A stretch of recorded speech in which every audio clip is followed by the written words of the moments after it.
La gestion des processus est une compétence fondamentale pour tout professionnel de la cybersécurité et du DevSecOps. Comprendre ce qui tourne sur un système Linux, comment l'observer et comment influencer les priorités d'exécution permet d'identifier des comportements anormaux, de détecter des intrusions et de maintenir un système sain et sécurisé. Un processus est un programme en cours d'exécution sur le système.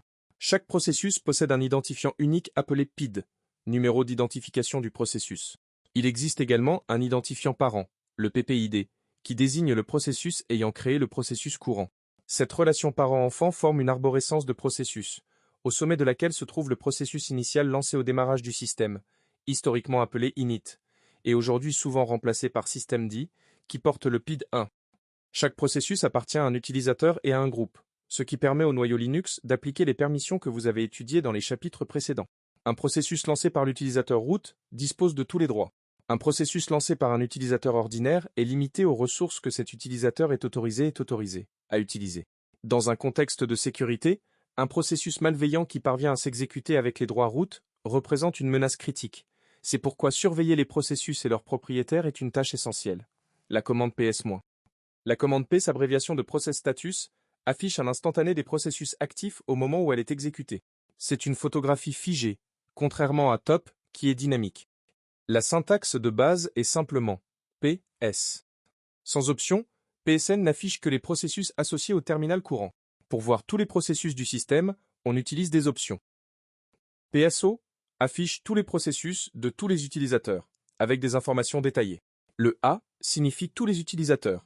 Le U affiche le format orienté utilisateur, avec le nom du propriétaire, et le X inclut les processus sans terminal de contrôle, les services qui tournent en arrière-plan, aussi appelés démons.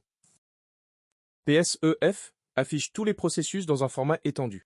Le E sélectionne tous les processus. Le F donne un affichage complet avec le PPID, le PID, l'utilisateur, l'heure de démarrage et la commande complète. Les colonnes importantes dans la sortie de PSO sont USE, le propriétaire du processus, PID, l'identifiant unique du processus, % CPU, le pourcentage de temps processeur utilisé, %mem, le pourcentage de mémoire vive utilisé, VSZ, la taille virtuelle du processus en kilooctets, RSS, la quantité de mémoire réelle utilisée, mémoire vive physique, stat, l'état du processus, R pour en cours d'exécution, S pour en attente, Z pour zombie, etc., start, l'heure ou la date de démarrage du processus, commande, la commande qui a lancé le processus. Exemple concret, si vous suspectez qu'un attaquant a installé un programme malveillant sur un serveur, la commande PSO vous permettra de lister tous les processus en cours, de repérer un processus inconnu appartenant à root, ou un processus avec un nom inhabituel. Par exemple, voir un processus nommé NC-Netcat, lancé par un utilisateur inconnu, doit immédiatement alerter, car Netcat est souvent utilisé pour créer des connexions réseau non autorisées. On peut combiner PC avec grep pour filtrer les résultats. Par exemple, PSO grep Apache 2 affichera uniquement les lignes concernant le processus Apache 2. Pour visualiser l'arborescence des processus, qui a créé qui, on utilise la commande ps-tree, ou bien ps-h-each-f qui affiche les relations parent-enfant sous forme d'arbre. Cette vue est très utile pour comprendre comment un processus malveillant a pu être lancé. Depuis quel processus parente? La commande top-. Alors que PC fournit un instantané statique, la commande top affiche en temps réel et de manière dynamique l'état des processus. Elle rafraîchit son affichage toutes les 3 secondes par défaut. Le lancement de top se fait simplement avec top. L'interface de top est divisée en 2 zones. 1.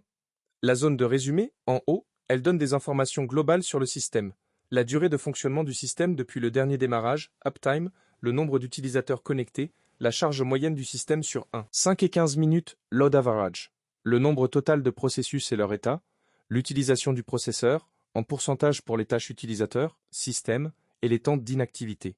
Beaucoup de points. Donc les temps d'inactivité avant notre service. L'utilisation de la mémoire vive et de la mémoire d'échange, swap. 2.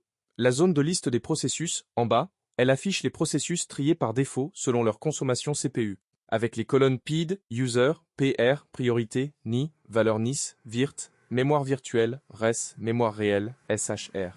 Mémoire partagée, S, état, % CPU, %mem, time plus temps CPU cumulé, et command. Dans top, plusieurs raccourcis clavier sont utiles. Q, quitter, K, tuer un processus. On saisit ensuite le PID du processus à terminer. R, Modifier la valeur nice d'un processus. Changer sa priorité. M. Trier par utilisation mémoire. P. Trier par utilisation processeur. Comportement par défaut. U. Filtrer par utilisateur. H. Afficher LED. Du point de vue de la cybersécurité, TOP permet de détecter rapidement un processus qui consomme anormalement du processeur ou de la mémoire, ce qui peut trahir un logiciel malveillant, par exemple. Un programme de minage de crypto-monnaie installé à l'insu du propriétaire du serveur. Une charge processeur anormalement élevée sur un serveur peu sollicité est un signal d'alerte à investiguer immédiatement. Il existe une version améliorée et plus lisible de TOP appelée HTOP, qui n'est pas toujours installée par défaut, mais qui offre une interface colorée, la navigation au clavier et la possibilité de tuer plusieurs processus simultanément. Les états des processus, moins. Un processus peut se trouver dans différents états au cours de sa vie. R. Running. Le processus est en cours d'exécution ou prêt à s'exécuter. S. Sleeping. Le processus est en attente d'un événement. Par exemple, attendre une entrée clavier ou une réponse réseau. D. Disk sleep. Attente d'une opération disque, non interruptible. Z. Zombie. Le processus a terminé son exécution, mais son entrée n'a pas encore été supprimée par son processus parent. Un zombie ne consomme pas de ressources, mais indique un problème de gestion des processus. T. Stopped. Le processus a été mis en pause, via le signal SIG stop. I. Idle. Processus du noyau en attente. Les processus zombies méritent une attention particulière. En grande quantité, ils peuvent indiquer un problème applicatif ou une tentative de contournement de la supervision. La commande NIS et la notion de priorité moins. Sous Linux, le noyau attribue à chaque processus une priorité qui détermine la part de temps processeur qu'il reçoit. Cette priorité est représentée par deux valeurs. La priorité interne, PR, gérée directement par le noyau, elle va de -100 à 39 dans TOP. La valeur NIS, NI, une valeur ajustable par l'utilisateur, qui va de -20, priorité maximale, à +19, priorité minimale. Plus la valeur NIS est basse, plus le processus est prioritaire. L'origine du nom vient de l'idée d'être agréable avec les autres processus en leur cédant du temps processeur. Par défaut, un processus démarre avec une valeur nice de 0. La commande nice permet de lancer un programme avec une valeur nice spécifique dès le départ. Nice-N10, mon-bas programme, lance mon-bas programme avec une valeur nice de +10, priorité réduite, le programme sera moins gourmand en ressources au détriment de sa rapidité. Nice-N-5, mon-bas programme, lance mon-bas programme avec une valeur nice de -5, priorité augmentée. Attention, seul l'utilisateur root peut utiliser des valeurs nice négatives. La commande renice permet de modifier la valeur nice d'un processus déjà en cours d'exécution. Renice N5, page 1234, modifie la valeur nice du processus dont le PID est 1234 pour lui attribuer une priorité de +5. Renice N-10, page 5678, réservé à root, augmente la priorité du processus 5678.